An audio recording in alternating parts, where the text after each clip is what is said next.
أشهد أن لا إله إلا الله وحده لا شريك له وأشهد أن محمدا عبده ورسوله أما بعد فأعوذ بالله من الشيطان الرجيم بسم الله الرحمن الرحيم الحمد لله رب العالمين الرحمن الرحيم مالك يوم الدين إياك نعبد وإياك نستعين اهدنا الصراط المستقيم صراط الذين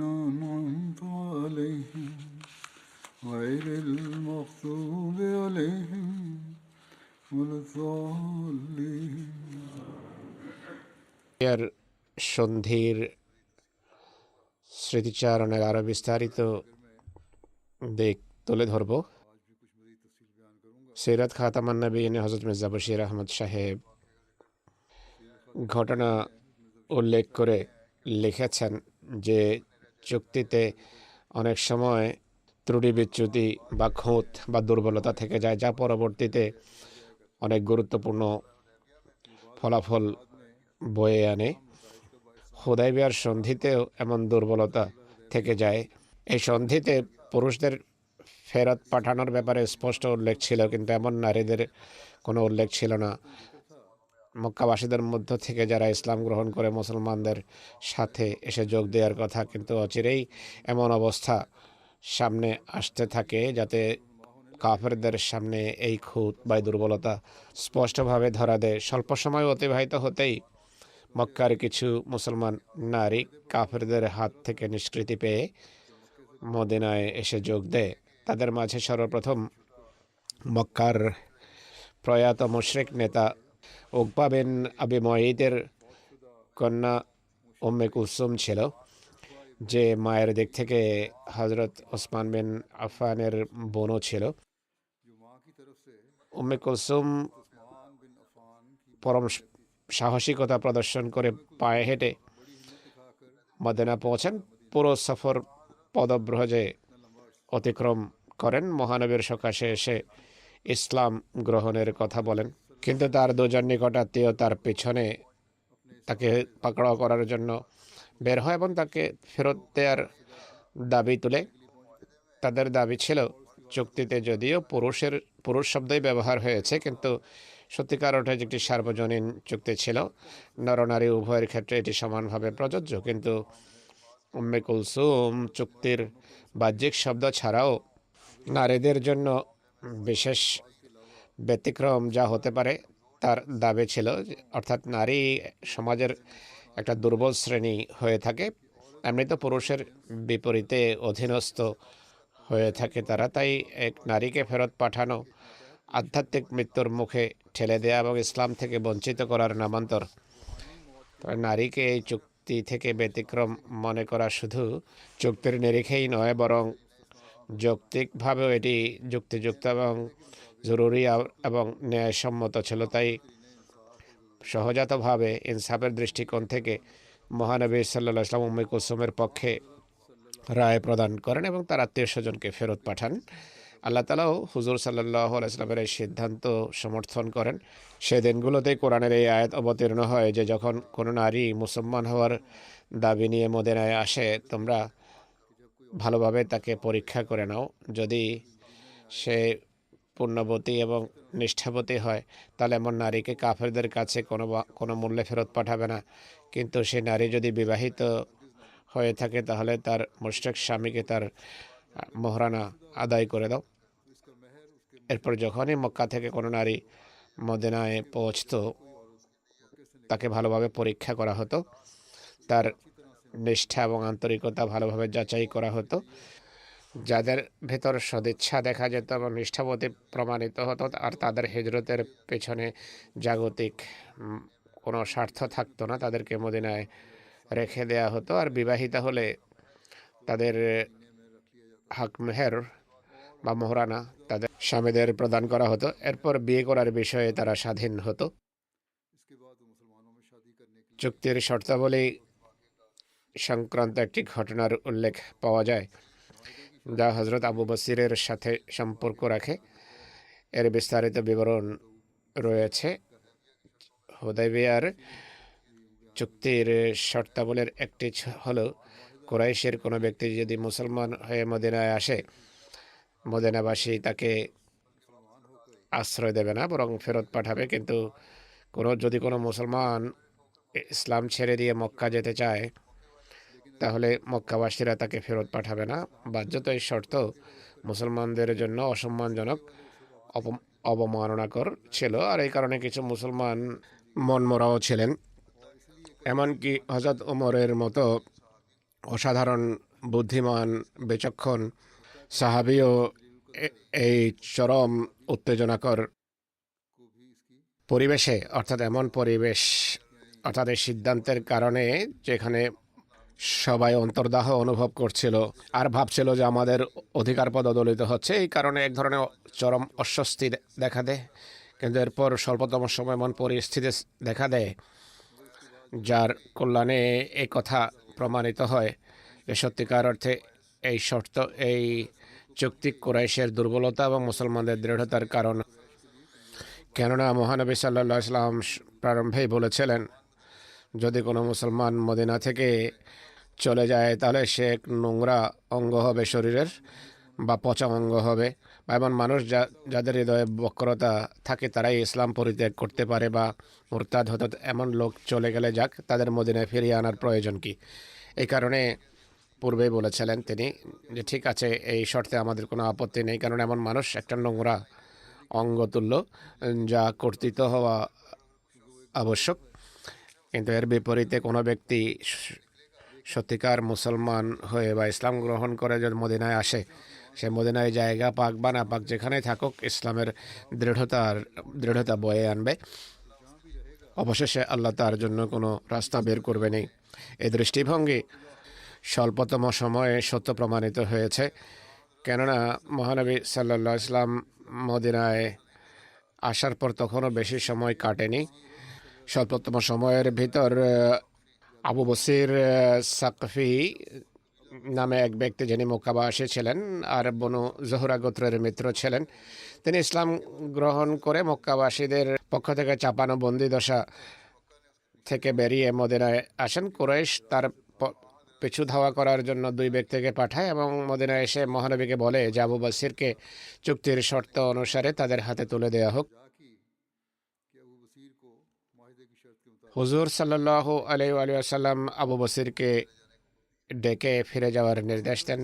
আবু বসির চেঁচামেচি আরম্ভ করেন, হইচই আরম্ভ করে দেন যে আমি মুসলমান, আর এরা মক্কাতে আমাকে কষ্ট দেবে আর ইসলাম থেকে বিচ্যুত করার জন্য বা ইসলাম ছেড়ে দেওয়ার জন্য আমার উপর জোর ও জবরদস্তি করবে। মহানবী বলেন, আমরা চুক্তির কারণে বাধ্য, তোমাকে আমরা মদিনায় রাখতে পারি না।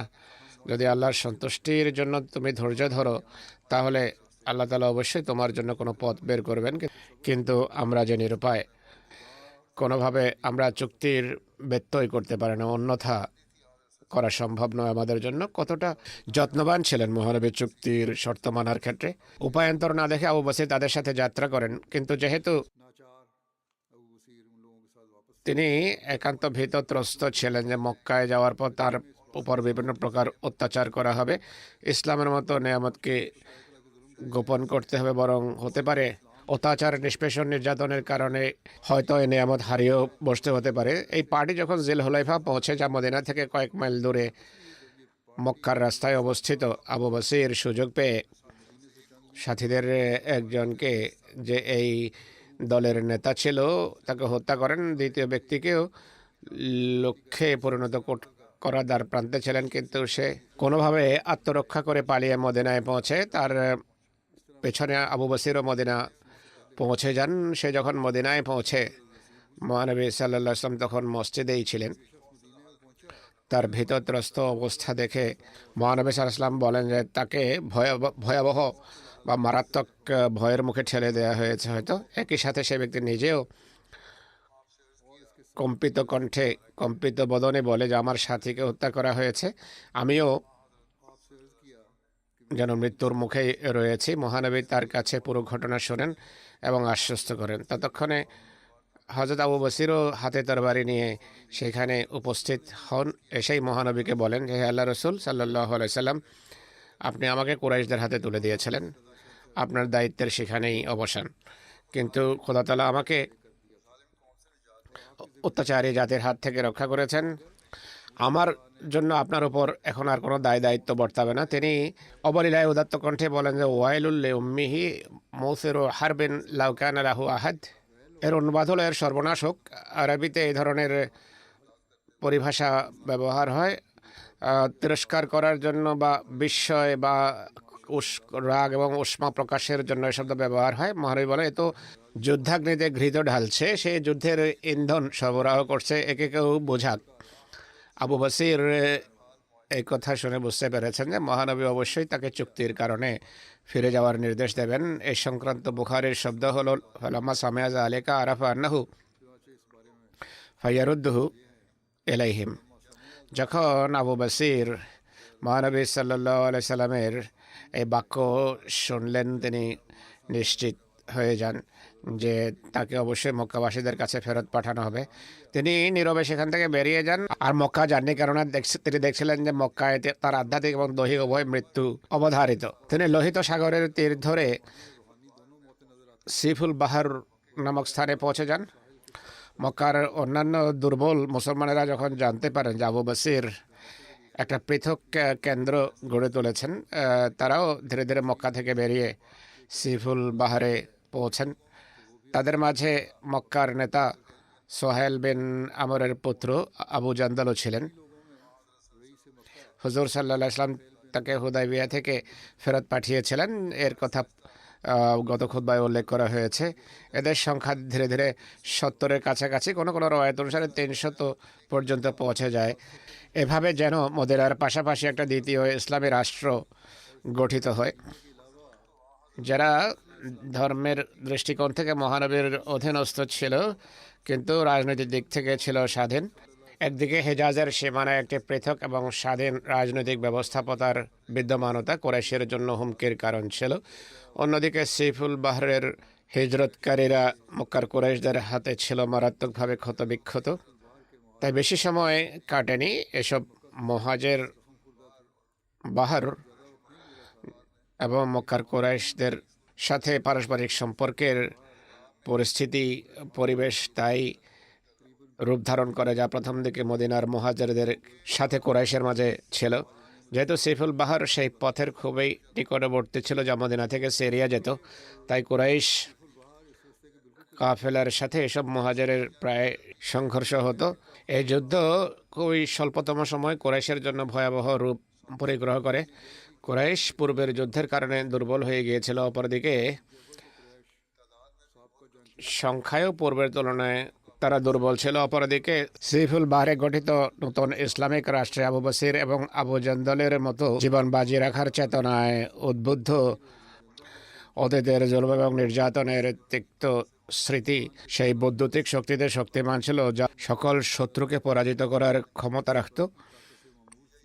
এর ফলাফল যা দাঁড়িয়েছে তা হলো স্বল্পতম সময়ের ভেতর কুরাইশ নতজানু নীতি অনুসরণ করে, আর আবু বসিরের সাথীদের আক্রমণে বিরক্ত হয়ে মহানবীর সকাশে এক দূতের মাধ্যমে এবং আত্মীয়তার দোহাই দিয়ে নিবেদন করে যে সিফুল বাহরের মুহাজিরদের মদিনায় ডেকে আপনার রাজনৈতিক ব্যবস্থাপনার অঙ্গীভূত করে নেন। একই সাথে মহানবী সাল্লাল্লাহু আলাইহি সাল্লামকে এ মর্মে সুলহ হুদায়বিয়ার শর্ত সানন্দে প্রত্যাহার করে নেয় যে মক্কার মুসলিমদের মদিনায় আশ্রয় দেওয়া হবে না। এই শর্ত তারা নিজেরাই প্রত্যাহার করে যে মুসলমান হয়ে যে মদিনায় আসবে তাকে ফেরত পাঠানো হবে, কিন্তু এখন তারা বলে যে না, এখন আর পাঠানোর প্রয়োজন নেই। মহানবী তাদের এই আবেদন গ্রহণ করেন আর আবু বসির ও আবু জান্দালকে পত্রযোগে সংবাদ পাঠান যে কুরাইশ যেহেতু সানন্দে সন্ধির শর্ত পরিবর্তন করেছে, তাই এখন তাদের মদিনায় চলে আসা উচিত, তোমরা মদিনায় এসে যাও। এই সংবাদ পাঠান মহানবীর এই দূত। যখন সিফুল বাহর পৌঁছেন তখন আবু বসির অসুস্থ হয়ে শয্যাশায়ী ছিলেন। তার অবস্থা খুবই নাজুক ছিল। আবু বসির মহানবী সাল্লাল্লাহু আলাইহি ইসলামের পবিত্র পত্র সাগ্রহে গভীর আগ্রহে নিজের হাতে নেন। স্বল্পক্ষণ পর সেই অবস্থায় তিনি ইহধাম ত্যাগ করেন, তিনি ইন্তেকাল করেন। এরপর আবু জান্দল এবং তার সঙ্গীরা এই সাহসী এবং বীর আমিরকে সিফুল বাহারে দাফন করে আনন্দ ও দুঃখের মিশ্র অনুভূতি নিয়ে মহানবী সাল্লাল্লাহু আলাইহি ওয়াসাল্লামের নিকট পৌঁছালেন। দুঃখ এই জন্য ছিল যে তাদের সাহসী নেতা আবু বসির, যিনি সেই ঘটনার হিরো ছিলেন, মহানবীর পদচুম্বন করা থেকে বঞ্চিত থাকলেন। এবং আনন্দ এই জন্য যে তারা নিজেরা তাদের নেতার কাছে পৌঁছে গেলেন এবং কুরাইশদের রক্তক্ষয়ী আচরণ থেকে মুক্তি পেলেন। অমুসলিম ঐতিহাসিকরা তাদের অভ্যাস অনুসারে ইতিহাসকে বিকৃত করে ইসলামের বিরুদ্ধে আপত্তি করে। হুদাইবিয়ার প্রেক্ষাপটেও খ্রিস্টান ঐতিহাসিকদের বিভিন্ন আপত্তি রয়েছে। এই সম্পর্কে হযরত মির্জা বশির আহমদ সাহেব লিখেছেন যে খুব সম্ভব মহানবী সাল্লাল্লাহু আলাইহি সাল্লামের জীবনের এমন কোনো গুরুত্বপূর্ণ ঘটনা নেই যেটিকে খ্রিস্টান ঐতিহাসিকরা আপত্তি না করে ছেড়ে দিয়েছে বা যেতে দিয়েছে। হুদাইবিয়ার সন্ধির ঘটনাও একই রীতি এবং নীতির অধীনে আসতে দেখা যায়। কিছু প্রাসঙ্গিক এবং গুরুত্বহীন বিষয়কে উপেক্ষা করে খ্রিস্টান লেখকরা হুদাইবিয়া সম্পর্কে দুটো আপত্তি করেছে। প্রধানত মহানবী সাল্লাল্লাহু আলাইহি ওয়াসাল্লাম হুদাইবিয়ার সন্ধির শর্ত থেকে মহিলাদেরকে যে ব্যতিক্রম আখ্যা দিয়েছেন, এটি চুক্তির শর্ত অনুযায়ী বৈধ ছিল না, কেননা চুক্তির বাক্যগুলো ছিল সাধারণ বা সার্বজনীন, যাতে মহিলা পুরুষ সবাই অন্তর্ভুক্ত ছিল। দ্বিতীয়ত, আবু বসিরের ঘটনায় মহানবী সাল্লাল্লাহু আলাইহি সাল্লাম চুক্তির যে মূল স্পিরিট সেটিকে পদদলিত করেছেন। বরং আবু বসিরকে ইঙ্গিতে বলেন যে মক্কায় ফিরে যাওয়ার পরিবর্তে একটা পৃথক দল গঠন করে নিজের কাজ চালিয়ে যেতে পারে। এটি চুক্তির শর্ত লঙ্ঘন করার নামান্তর। এসব আপত্তির উত্তরে সর্বপ্রথম যা স্মরণ রাখা উচিত তা হলো এই চুক্তি মক্কার কুরাইশের সাথে হয়েছিল। আর মক্কার কুরাইশ সে জাতি যারা ইসলামের প্রারম্ভ থেকেই মহানবী সাল্লাল্লাহু ইসলামের বিরুদ্ধে যুদ্ধ করে আসছিল। যখন চুক্তি স্বাক্ষরিত হচ্ছিল, আমরা দেখি যে তাদের প্রতিনিধি ছোট ছোট বিষয়ে মহানবী সাল্লাল্লাহু আলাইহি সাল্লামকে বাধা দিচ্ছিল। কথায় কথায় আপত্তি ও খোঁচা দেয়া, বিদ্রুপ করায় অভ্যস্ত এরা।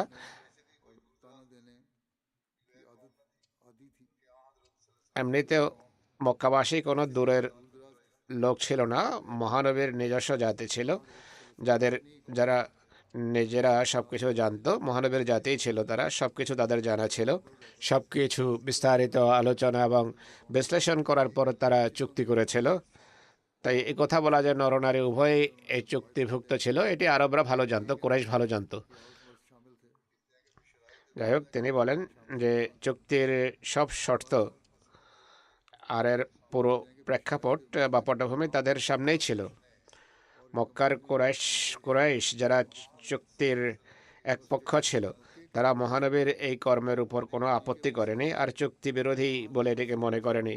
তাই প্রশ্ন দাঁড়ায় যে 1300 বছর পর যারা দৃশ্যপটে এসেছে, অনেক কিছু যাদের দৃষ্টির অগোচরে, অর্থাৎ বিস্তারিত দিকগুলো যাদের দৃষ্টির অগোচরে, আর যারা এই সন্ধির পটভূমি সম্পর্কে পুরোপুরি অবহিত নয়, তারা কিভাবে আপত্তি করার অধিকার রাখতে পারে? সেসব মুশরিক তো আপত্তি করেনি, কিন্তু আজকের পাশ্চাত্যের ধর্মযাজকরা আপত্তি করে। তো এটি তো সাক্ষী স্বরূপ বাদী নীরবের মতো একটি বিষয়। যাদের সাথে পুরো ঘটনা ঘটেছে তারা সেটিকে সঠিক আখ্যা দিয়ে নীরবতা পালন করছে, কিন্তু 1300 বছর পরে যারা দৃশ্যপটে এসেছে তারা তুল কালাম কাণ্ড ঘটিয়ে রেখেছে। যদিও কোরআন, হাদিস এবং আরবের ইতিহাস সেসব আপত্তিতে পরিপূর্ণ, যা মক্কার কাফের এবং অন্যান্য কাফেরেরা মহানবী সাল্লাল্লাহু আলাইহি সাল্লাম এবং ইসলামের বিরুদ্ধে উত্থাপন করত, কিন্তু কোথাও মুসলমানদের বিরুদ্ধে সুলহ হুদাইবিয়ার সন্ধি লঙ্ঘনের অপবাদ আরোপ করা হয়নি। দীর্ঘকাল এমন কোনো আপত্তি করা হয়নি। আজকে এরা এটি জানতে পেরেছে।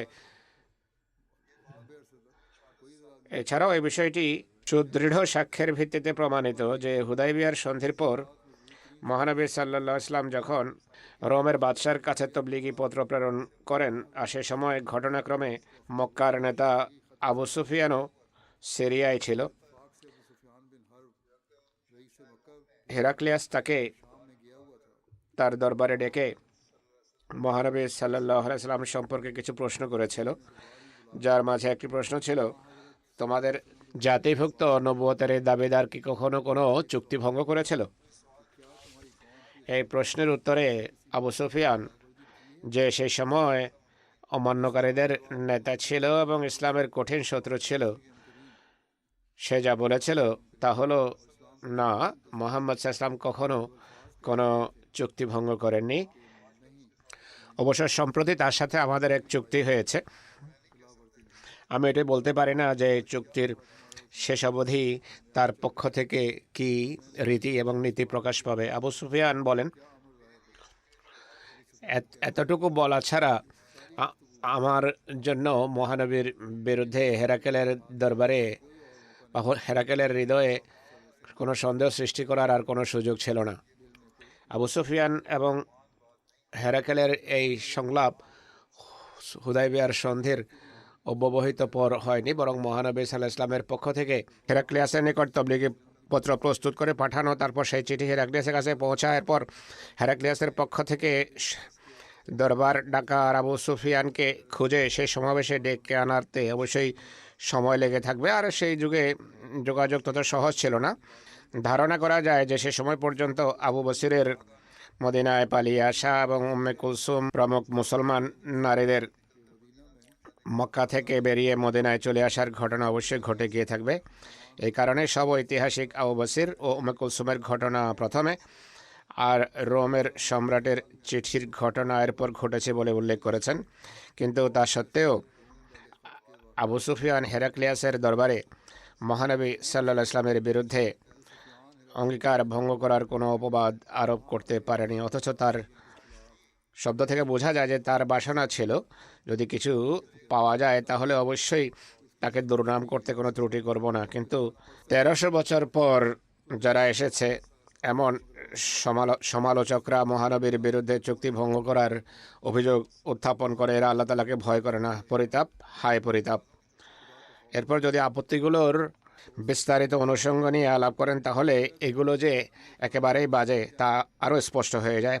যেমন প্রথম আপত্তি হলো, নরনারী উভয়ই সেই সন্ধির অন্তর্ভুক্ত ছিল, কিন্তু মহানবী সাল্লাল্লাহু আলাইহি সাল্লাম হঠকারিতামূলকভাবে মহিলাদেরকে ব্যতিক্রম আখ্যায়িত করেছেন বা চুক্তি থেকে বের করে দিয়েছেন। কিন্তু যেভাবে পূর্বেই বর্ণনা করেছি যে এই আপত্তি একেবারেই ভ্রান্ত এবং ভিত্তিহীন, কেননা চুক্তির সে বাক্যগুলো যা সঠিক রওয়ায়েতে বর্ণনা করা হয়েছে তাতে স্পষ্টভাবে উল্লেখিত আছে যে চুক্তিতে শুধু পুরুষ অন্তর্ভুক্ত ছিল, নরনারী উভয়ই নয়। পূর্বেও এটি বলা হয়েছে যে বুখারী শরীফে স্পষ্টভাবে চুক্তির শর্ত এভাবে লেখা আছে যে লা ইয়াতিকা মিন্না রাজুলুন ওয়া ইন কানা আলা দীনিকা ইল্লা রাদাত্তাহু ইলাইনা। আমাদের মধ্য থেকে যে পুরুষই আপনার নিকট যাবে, সে মুসলমানই হোক না কেন, তাকে আমাদের কাছে ফেরত পাঠাতে হবে। এই স্পষ্ট এবং সন্দেহাতীত শব্দের বর্তমানে আপত্তি করা যে চুক্তিতে নরনারী উভয় অন্তর্ভুক্ত ছিল, এটি শুধু ন্যায় বিবর্জিত কথাই নয়, বরং এটি অসৎ একটি পন্থাও। যদি এটি বলা হয় যে ইতিহাসের কোনো কোনো রওয়ায়েতে রাজুল শব্দ উল্লিখিত নেই, বরং সাধারণ শব্দ ব্যবহার করা হয়েছে যাতে নরনারী উভয়কেই অন্তর্ভুক্ত মনে করা যায়, এর উত্তর হলো, প্রথমে যে নির্ভরযোগ্য রওয়ায়েত আছে সেটিকে গ্রহণ করা হবে, আর সবচেয়ে নির্ভরযোগ্য রওয়ায়েতে যেখানে শুধু রাজুল বা পুরুষ শব্দ আছে তাই সেটিকেই সঠিক রওয়ায়েত আখ্যায়িত করতে হবে। এছাড়া ঐতিহাসিক রওয়ায়েতে যে শব্দ দেখা যায় সেটিও ব্যাখ্যাযোগ্য। যেমন ইতিহাসের সবচেয়ে বিখ্যাত ও সুপরিচিত গ্রন্থ সিরাত ইবনে হিশামে এভাবে লেখা হয়েছে, যেমন আতা মুহাম্মাদান মিন কুরাইশিন বিগাইরি ইজনি ওয়ালিহি রাদ্দাহু আলাইহিম। কুরাইশের মধ্য থেকে যে মুহাম্মদ সাল্লাল্লাহু আলাইহি সাল্লামের কাছে অভিভাবকের অনুমতি ছাড়া আসবে তাকে কুরাইশের কাছে ফেরত পাঠাতে হবে। আরবি এই শব্দগুলোতে নিঃসন্দেহে পুরুষ শব্দটি বর্ণিত হয়নি, পুরুষ শব্দটির উল্লেখ করা হয়নি পরিষ্কারভাবে, কিন্তু আরবি ভাষার প্রাথমিক পর্যায়ের জ্ঞানও যে রাখে সে জানে যে আরবি ভাষায় নরনারী উভয়ের জন্য পৃথক পুরুষ ব্যবহার করা হয় বা পৃথক সর্বনাম ব্যবহার করা হয়। অন্যান্য ভাষায় এমন নয়। উপরের রওয়ায়েতে শুরু থেকে শেষ পর্যন্ত পুরুষের সর্বনাম বা পুরুষবাচক শব্দ ব্যবহার হয়েছে। চুক্তির ভাষার নীতি অনুসারে অবশ্যই এই বাক্যে শুধু পুরুষই অন্তর্ভুক্ত মনে করা হবে, পুরুষ মহিলা উভয় নয়। নিঃসন্দেহে অনেক সময় সাধারণ বাগধারায় পুরুষবাচক সর্বনাম বুঝিয়ে পুরুষ মহিলা উভয়ে বোঝানো হয়, কিন্তু বিতর্কিত বাক্যটি এমন নয়, বরং এই বাক্যটি চুক্তির অংশ যা আইনের মর্যাদা রাখে, বরং এর চেয়েও বড় মর্যাদা রাখত, কেননা এর এক একটি শব্দ চিন্তা করে রাখা হয়েছে আর শব্দের নির্বাচন উভয় দলের বিতর্ক এবং মঞ্জুরির সাপেক্ষে নেওয়া হয়ে থাকে। তাই এমন বাক্যের সেই অর্থই করা হবে যা সবচেয়ে সীমাবদ্ধ এবং সবচেয়ে সুনির্দিষ্ট। যে বিতর্ক হয়েছে এর বিস্তারিত বিবরণ তো গত খুতবায় আমি তুলে ধরেছি। কাফেরদের পক্ষ থেকে তাদের প্রতিনিধি বিতর্ক করেছিল। এই দৃষ্টিকোণ থেকেও ফলাফল এটি দাঁড়ায় যে এই চুক্তিতে শুধু পুরুষ অন্তর্ভুক্ত ছিল, নরনারী উভয়ই নয়। এছাড়া যেভাবে বলা হয়েছে যে মহিলা যারা একটা দুর্বল শ্রেণী সমাজের, সাধারণত নিজেদের স্বামী ও পুরুষ ও আত্মীয় স্বজনের দয়া মায়ার উপর নির্ভর করে, এমন নারীকে ফেরত পাঠানোর অর্থ হলো তাদেরকে কুফর ও শিরিকে লিপ্ত করা, শিরিকের দিকে ফেরত পাঠানো। এটি শুধু অনুগ্রহ দয়া বিবর্জিত কাজ নয়, বরং ইনসাফ ও ন্যায় বিবর্জিতও বটে। নিঃসন্দেহে একজন পুরুষের জন্য এই আশঙ্কা থাকে, অর্থাৎ মক্কার কাফেরেরা তাদেরকে বিভিন্ন প্রকার দুঃখ কষ্টে নিমজ্জিত করতে পারে, কিন্তু পুরুষ তো পুরুষই, সে কষ্টও বেশি সহ্য করতে পারে আর প্রয়োজনে লুকিয়ে পালিয়ে বা দল গঠন করে আত্মরক্ষার পথ খুঁজে বের করতে পারে, যেভাবে আবু বসির করেছিলেন। কিন্তু এক অসহায় নারীর জন্য কিছুই করা সম্ভব নয়। এমন পরিস্থিতিতে হয়তো বাহুবলে তাদেরকে ইসলাম থেকে বঞ্চিত করা হতো বা মৃত্যু ছিল অপেক্ষমান। এমত অবস্থায় মহানবী সাল্লাল্লাহু আলাইহি ওয়াসাল্লামের মতো দয়ালু কৃপালু সত্তার জন্য অসম্ভব ছিল যে এমন অসহায় এবং নিরুপায় মুসলমান নারীদেরকে অত্যাচারী এবং নির্যাতনকারী কাফেরদের কাছে পাঠিয়ে দেবেন। অতএব যা কিছু করা হয়েছে তা চুক্তির আলোকে শুধু সঠিকই ছিল না, চুক্তির শর্তানুযায়ী শুধু সঠিক এবং যথার্থই ছিল না, বরং ন্যায় ও ইনসাফের নীতি অনুসারে একান্ত সঠিক এবং যথার্থ সিদ্ধান্ত ছিল। আপত্তিকারীদের ভাগে বা অদৃষ্টে যা এসেছে তা কেবল এই লজ্জাস্কর বিষয় যে তারা নির্যাতিত এবং অসহায় মহিলাদের সুরক্ষার ব্যবস্থা নিয়ে ঠাট্টা বিদ্রুপ এবং বড় বড় কথা বলতে দ্বিধা করেনি। দ্বিতীয় আপত্তি আবু বসিরের ঘটনার সাথে সম্পৃক্ত, কিন্তু অভিনিবেশ করলে এই আপত্তিও একেবারেই বাজে এবং অর্থহীন প্রমাণিত। নিঃসন্দেহে মহানবী সাল্লাল্লাহু আলাইহি ওয়াসাল্লাম চুক্তি করেছিলেন যে মক্কাবাসীদের মধ্য থেকে যে ব্যক্তি অর্থাৎ যে পুরুষ মদিনায় চলে আসবে, সে মুসলমানই হোক না কেন, তাকে মদিনায় আশ্রয় দেওয়া হবে না আর তাকে ফেরত পাঠাতে হবে। কিন্তু প্রশ্ন হলো, মহানবী সাল্লাল্লাহু আলাইহি সাল্লাম কি চুক্তি ভঙ্গ করেছেন? মোটেই নয়, কখনো নয়, বরং তিনি সাল্লাল্লাহু আলাইহি সাল্লাম এই চুক্তি রক্ষার এমন কামেল এবং মহান দৃষ্টান্ত স্থাপন করেছেন যে দুনিয়া এর দৃষ্টান্ত প্রদর্শনে অক্ষম। ভাবুন, চিন্তা করুন, দেখুন, আবু বসির ইসলামের সত্যতায় বিশ্বাসী হয়ে কাফেরদের নির্যাতন থেকে আত্মরক্ষা করে ইমান বাঁচিয়ে মদিনায় পৌঁছে যান, কিন্তু তার অত্যাচারী স্বজনরাও তার পেছনে পেছনে আসে এবং তরবারের জোরে তাকে ইসলামের সত্যতা থেকে বিমুখ করার জন্য জোরপূর্বক ফিরিয়ে নিতে চায়। এরপর সেই দুটি দলেই মহানবী সাল্লাল্লাহু আলাইহি ওয়াসাল্লামের সামনে উপস্থিত হয়। আবু বসির আবেগঘন কণ্ঠে এবং ভীত সন্ত্রস্ত ভাষায় বলেন যে হে আল্লাহ রসুল সাল্লাল্লাহু আলাইহি ওয়াসাল্লাম, আমাকে খোদা তাআলা ইসলামের আলোতে আলোকিত করেছেন, আর মক্কায় ফিরে গেলে যে দুঃখ এবং কষ্টদায়ক জীবনে আমি সম্মুখীন হব তা আমার সামনে আছে। আর আপনি জানেন তার দোহাই আমাকে আপনি ফেরত পাঠাবেন না। কিন্তু এর বিপরীতে আবু বসিরের স্বজনরা মহানবী সাল্লাল্লাহু আলাইহি ওয়াসাল্লামের কাছে দাবি করে, আপনার এবং আমাদের মাঝে চুক্তি রয়েছে, আমাদের যে ব্যক্তি মদিনায় আসবে তাকে ফেরত পাঠাতে হবে, তাকে ফেরত পাঠানো হবে। আবু বসিরের দুঃখ কষ্ট এবং সাহাবীদের আত্মাভিমান এবং আত্মসম্মানবোধ মহানবীর চোখের সামনে ছিল।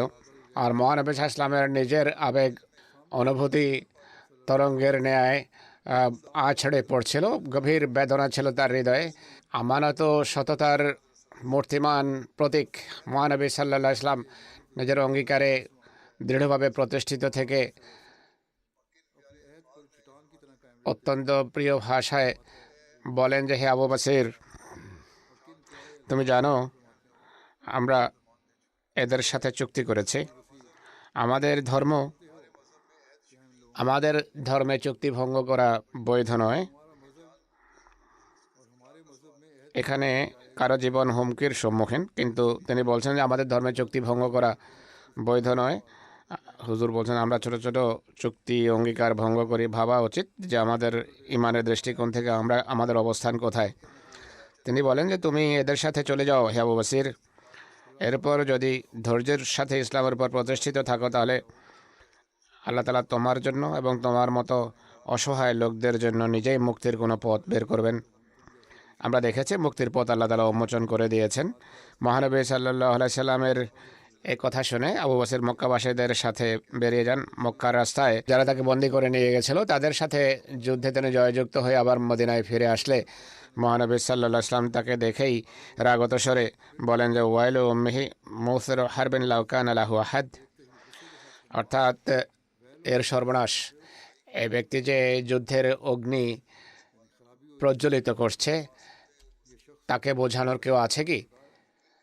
এই শব্দ শোনা মাত্রই আবু বসির নিশ্চিত হয়ে যান যে মহানবী তাকে অবশ্যই ফেরত পাঠাবেন। আর মদিনা থেকে নীরবে নিজেই বেরিয়ে যান আর দূরবর্তী একটা পৃথক জায়গায় নিজের কেন্দ্র গড়ে তোলেন। এই পুরো ঘটনাকে ইনসাফের দৃষ্টিতে যদি দেখেন তাহলে মহানবীর উপর কি কোনো দায়িত্ব বর্তায়? তার বিরুদ্ধে কি কোনো আপত্তি বর্তাতে পারে? সত্য কথা হলো তিনি সাল্লাল্লাহু আলাইহি ওয়াসাল্লাম এই বিষয়ে নিজের আবেগকে পদদলিত করেছেন, পিষ্ট করেছেন, অঙ্গীকার রক্ষা করেছেন। শুধু একবার নয় বরং দুবার আবু বসিরকে তিনি ফেরত পাঠিয়েছেন। আর তাকে ফেরত পাঠাতে গিয়ে এমন ভাষা ব্যবহার করেছেন যে পৃথিবীর ইতিহাসে এই ঘটনার কোনো দৃষ্টান্ত, এমন শব্দের কোনো দৃষ্টান্ত খুঁজে পাওয়া যায় না। তিনি নিজের আবেগকে পদদলিত করেছেন, সাহাবীদের আবেগ অনুভূতিকে পিষ্ট করেছেন, আবু বসিরের আবেগ অনুভূতিকে উপেক্ষা করেছেন, কিন্তু অঙ্গীকার রক্ষা করেছেন। এরপর আবু বসির যদি মক্কাবাসীদের হাত থেকে মুক্ত হয়ে অন্য কোনো জায়গায় চলে যান তাহলে সে প্রেক্ষাপটে আবু বসিরের বিরুদ্ধে কি আপত্তি বর্তাতে পারে? আর চুক্তিতে এমন কোন শর্ত ছিল যে অনুযায়ী তিনি মক্কা থেকে পলায়নকারী ব্যক্তি যেখানেই যাক বা যেখানেই থাক তাকে তিনি মক্কায় পাঠাতে বাধ্য? পরিতাপ, ইসলামের শত্রুরা কোনো বিষয়ে ইসলামের সাথে ইনসাফ করেনি। যদি এই আপত্তি করা হয় যে মহানবী সাল্লাল্লাহু আলাইহি ওয়াসাল্লাম বানানো ক্যাম্পে নির্দেশ পাঠাতে পারতেন যে তুমি মদিনায় ফিরে আসো, আর যেহেতু তিনি এমনটি করেননি তাই তিনি চুক্তির শব্দ ভঙ্গ হয়তো করেননি, কিন্তু চুক্তির যে প্রেরণা প্রাণ সেটিকে তিনি পিষ্ট করেছেন। এই আপত্তিও একেবারে অর্থহীন, ভিত্তিহীন, বাজে একটি আপত্তি। আর চুক্তির শর্ত এই ধরনের কথাকে প্রত্যাখ্যান করে। চুক্তির শর্ত হলো যদি কোনো মুসলমান মদিনায় পৌঁছে তাহলে মহানবী তাকে মক্কা ফেরত পাঠাবেন। আর এটি থেকে পরিষ্কারভাবে প্রমাণিত হয় যে এই শর্তের মূল উদ্দেশ্য ছিল এমন ব্যক্তির মুসলমান হওয়া সত্ত্বেও মদিনার ইসলামী রাষ্ট্রে তাকে স্থান দেওয়া হবে না, বিশ্বাসের দিক থেকে সে মুসলমানই হোক না কেন। কিন্তু মহানবী সাল্লাল্লাহু আলাইহি ওয়াসাল্লাম তাকে তার মদিনার রাষ্ট্রে অন্তর্ভুক্ত করবে না।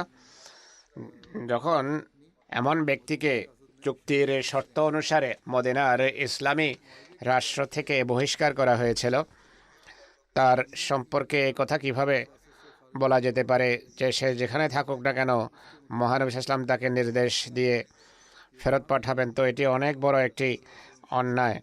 মহানবী যদি এমন ব্যক্তিকে মদিনায় রাখেন তাহলে তার বিরুদ্ধে আপত্তি বর্তায় যে মুসলমান হওয়া সত্ত্বেও যেহেতু তার চুক্তি ছিল তাই তাকে তিনি মদিনা রাষ্ট্রের অন্তর্ভুক্ত করবেন না। আর যদি তিনি তাকে মদিনা রাষ্ট্র থেকে বের করে মক্কাবাসীদের কাছে অর্পণ করতেন এবং মদিনা থেকে বের করতেন তাহলে আপত্তি করা হয় যে তিনি তাকে নিজের রাষ্ট্রের অংশ করে মদিনার অন্তর্ভুক্ত করে আদেশ কেন পাঠান না। তাই রাজনৈতিক দৃষ্টিকোণ থেকে এটি এমন এক অনর্থক, দুর্বল এবং অর্থহীন একটি আপত্তি কোনো বিবেকবান ব্যক্তি যা বিবেচনাই করতে পারে না। সত্য কথা হলো এই অযৌক্তিক শর্ত কাফেরদের পক্ষ থেকে চুক্তিতে সামিল করা হয়েছে যে কোনো মুসলমান মুহাজিরকে মদিনায় আশ্রয় দেওয়া যাবে না। খোদা তাআলা একেই তাদের জন্য আযাব বানিয়ে বলে দিয়েছেন যে আমাদের রসুল তো অবশ্যই চুক্তি পালন করেছেন, কিন্তু তোমরা নিজেদের রাস্তায় নিজেরাই কাটা লাগিয়েছ আর নিজেরাই নিজেদের বানানো তরবারি দিয়ে নিজেদের হাত কেটেছ। যখন তোমরা নিজেই বললে যে মক্কার যে যুবকেই, যে পুরুষেই মুসলমান হয়ে মদিনায় আসবে তাকে মহানবী মুহাম্মদ সাল্লাল্লাহু আলাইহি ওয়াসাল্লাম মদিনায় স্থান দেবেন না আর তাকে মদিনার রাষ্ট্রের বহির্ভূত গণ্য করা হবে, তাই একই মুখে বা সেই মুখে এই দাবি কিভাবে করতে পারো যে মদিনার রাষ্ট্র থেকে বহিষ্কৃত লোক যেখানেই যাক না কেন তাদেরকে মহানবী নিজের রাজনৈতিক ক্ষমতা খাটিয়ে যেন মক্কা পৌঁছান? এটি অজ্ঞতাপ্রসূত একটি দাবি। তোমরা নিজেরাই তো শর্ত রেখেছ বা উত্থাপন করেছ। মহানবী তাদের প্রাণ, আত্মা এবং তাদের পারলৌকিক বিষয়াদের উপর নিঃসন্দেহে রাজত্ব করবেন, কিন্তু তাদের রাজনৈতিক এবং জাগতিক বিষয়ের তিনি শাসক হবেন না। রাজনৈতিক এবং সরকারি দৃষ্টিকোণ থেকে, আইনের দৃষ্টিকোণ থেকে তাদের উপর কোনো অধিকার থাকবে না মুসলমান হলেও। আধ্যাত্মিকভাবে তারা মহানবীর হাতে বয়াত করেছে, মুসলমান হয়েছে, তারা মোমেন আখ্যায়িত হবে, কিন্তু আরব শর্ত রেখেছে যে রাজনৈতিকভাবে তারা তোমার অধীনস্থ হবে না, আমরা মেনে নিলাম হবে না। তোমরা নিজেরাই তাদেরকে যেখানে মহানবীর রাষ্ট্র থেকে বহিষ্কার করেছ, রাসূলুল্লাহর বিরুদ্ধে কিভাবে আপত্তি বর্তাতে পারে? তাই এটি মক্কার কুরাইশের অবস্থান ছিল যা তাদের স্বার্থের বিরুদ্ধে বর্তেছে। মহানবীর পবিত্র ললাট সকল অর্থে পবিত্র ছিল, পবিত্র রয়েছে। তিনি চুক্তির শর্ত শিরোধার্য করেছেন। আবু বসিরকে তিনি মদিনা থেকে বহিষ্কার করেছেন এবং চুক্তির যে মূল প্রাণ ছিল সেটিকে তিনি অক্ষুণ্ণ এবং অটুট রেখেছেন। সেই অনুসারে আবু বসির এবং তার সাথীদেরকে তার রাজনৈতিক গণ্ডি থেকে বাইরে রেখেছেন। সকল দৃষ্টিকোণ থেকে তিনি সত্যবাদী ছিলেন। মক্কার কাফেররা তাদের নিজেদের বিস্তৃত জালের নিজেরাই শিকার হয়েছে, শেষে নিজেরাই লাঞ্ছিত হয়ে তার কাছে এসেছে যে এই শর্তটি আমরা চুক্তি থেকে পৃথক করতে চাই বা বের করতে চাই। আর এই কথা বলা যে মহানবী ওয়াইলু মিহি মুসেরু হারবিন লাউ কানা লাহু আহাদ বলেছেন, অর্থাৎ তার সর্বনাশ হোক, এ তো যুদ্ধাগ্নি প্রজ্বলিত করছে, তাকে কেউ বোঝাক। এটি বলে তারা আপত্তি করে যে এই শব্দের মাধ্যমে আবু বসিরকে ইঙ্গিত দিয়েছিলেন যে তুমি পৃথক দল গঠন করে কুরাইশের সাথে যুদ্ধ আরম্ভ করো। এটি কত বড় অন্যায়, কত নোংরা মন মানসিকতার পরিচায়ক একটি বাক্য, আর পরিস্থিতির নিরিখে কত বড় অজ্ঞতা। এটি অবৈধ যুদ্ধের বিষয়ে মহানবীর ঘৃণার স্পষ্ট প্রমাণ। বই কি তিনি বলেন একই যুদ্ধাগ্নিতে ঘৃত ঢালতে চায়? এটি বলেননি তিনি যে তুমি যুদ্ধ আরম্ভ করো। আর এই শব্দ এই কথার পরিচায়ক যে তিনি আবু বসিরের এই কাজের প্রতি ঘৃণা এবং এর সাথে নিজের দূরত্বের ঘোষণা দিচ্ছেন। তাকে গোপন কোনো ইঙ্গিত দিয়ে যুদ্ধাগ্নি প্রজ্বলিত করছেন না। যদি কোনো ব্যক্তি মনে করে, যেভাবে স্যার উইলিয়াম মুর ভেবেছেন, যে মহানবী সাল্লাল্লাহু আলাইহি সাল্লামের শেষ বাক্য লাউ কানা লাহু আহাদের এই অর্থ হতে পারে যে কোনো সাথী যদি সে পায়, এটি থেকে বোঝা যায় যে মহানবীর উদ্দেশ্য এটি ছিল যে আবু বসির যদি কোনো সাথী পায় তাহলে সে যুদ্ধের অগ্নি প্রজ্বলিত করতে পারে। আর এইভাবে এই বাক্যে যুদ্ধের ইঙ্গিত পাওয়া যায়। তো এর উত্তর হলো প্রধানত যে অর্থ করা হয়েছে তা আরবি প্রবাদ বা আরবি বাগধারা সম্মত, যা আমরা পূর্বে বর্ণনা করেছি। এর বিভিন্ন উদাহরণ হাদিসেও রয়েছে। এছাড়াও যদি কথার কথা অন্য অর্থ করা হয়, যেভাবে উইলিয়াম মিউর সাহেব করতে চান, তাহলেও বাক্যের প্রসঙ্গের নিরিখে এছাড়া আর অন্য কোনো অর্থ করা যায় না। যে আবু বসির যদি সমমনা কোনো সঙ্গী পায়, তাহলে তারা হয়তো তাহলে সে হয়তো যুদ্ধাগ্নি প্রজ্বলিত করতে পারে, কিন্তু মদিনায় এমন কোনো সাথী সে পায়নি। এর এর অর্থ হলো আমাদের সাথে এমন কোনো সাথী সঙ্গী তার নেই যে তাকে সাহায্য করতে পারে। তাই যে অর্থই করা হোক না কেন, এই বাক্যের প্রসঙ্গ এবং বাক্যের প্রথম অংশ এই কথার স্পষ্ট প্রমাণ, এই কথার যথেষ্ট প্রমাণ বহন করে যে মহানবী সাল্লাল্লাহু আলাইহি সাল্লাম আবু বসিরকে আসলে ভৎসনা করছিলেন, যুদ্ধের জন্য উদ্বুদ্ধ করছিলেন না। নিজের কথা রাগ এবং তিরস্কার বোধক শব্দ দ্বারা আরম্ভ করা, যে অমুক ব্যক্তি ধ্বংস হোক, সে তো যুদ্ধের আগুন প্রজ্বলিত করছে, এই কথা বলার পরে কি এমন ব্যক্তি বলতে পারে যে হ্যাঁ হ্যাঁ যুদ্ধের আগুন প্রজ্বলিত করো? আপত্তি করতে গিয়ে বিবেক বুদ্ধিকে জলাঞ্জলি দেওয়া উচিত নয়।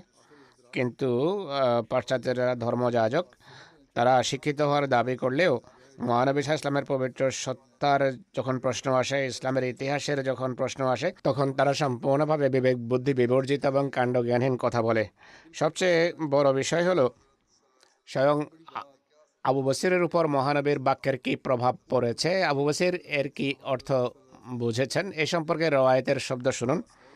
ফালাম্মা সামিআ যালিকা আরাফা আন্নাহু সাইয়ারুদ্দুহু ইলাইহিম। অর্থাৎ আবু বসির যখন মহানবীর কথা শুনেন, বাক্য শুনেন, তিনি বুঝতে পেরেছেন যে মহানবী তাকে অবশ্যই মক্কাবাসীদের হাতে তুলে দেবেন, মক্কাবাসীর কাছে ফেরত পাঠাবেন। যে কারণে তিনি নীরবে পালিয়ে অন্যদিকে চলে যান। পরিতাপ, যে ব্যক্তিকে সম্বোধন করে এই বাক্যটা বলা হয়েছে, তিনি এ বাক্যের যে অর্থ বুঝেছেন তা হলো মহানবী সাল্লাল্লাহু আলাইহি ওয়াসাল্লাম তার এই কর্মকে অপছন্দ করেছেন, আর তিনি সাল্লাল্লাহু আলাইহি ওয়াসাল্লাম তাকে অবশ্যই মক্কায় ফেরত পাঠাবেন। কিন্তু আজ 1300 বছর পর যারা দৃশ্যপটে এসেছে, তারা বলছে মহানবী আবু বসরের নেতৃত্বে পৃথক দল বানিয়ে যুদ্ধ আরম্ভ করার ইঙ্গিত দিয়েছেন। বিদ্বেষ এবং গোড়ামি ধ্বংস হোক। ন্যায়ের যারা দাবিদার, এটি তাদের ডবল স্ট্যান্ডার্ড আদি থেকে চলে আসছে, যা পৃথিবীতে ফ্যাসাদ এবং নৈরাজ্য সৃষ্টি করে রেখেছে। আজও একই ফ্যাসাদ এবং নৈরাজ্য চলমান রয়েছে। আল্লাহ তাআলা আজও বিশেষ করে মুসলমানদেরকে কাণ্ডজ্ঞান দান করুন আর দাজ্জালি ফিতনা থেকে তাদেরকে রক্ষা করুন।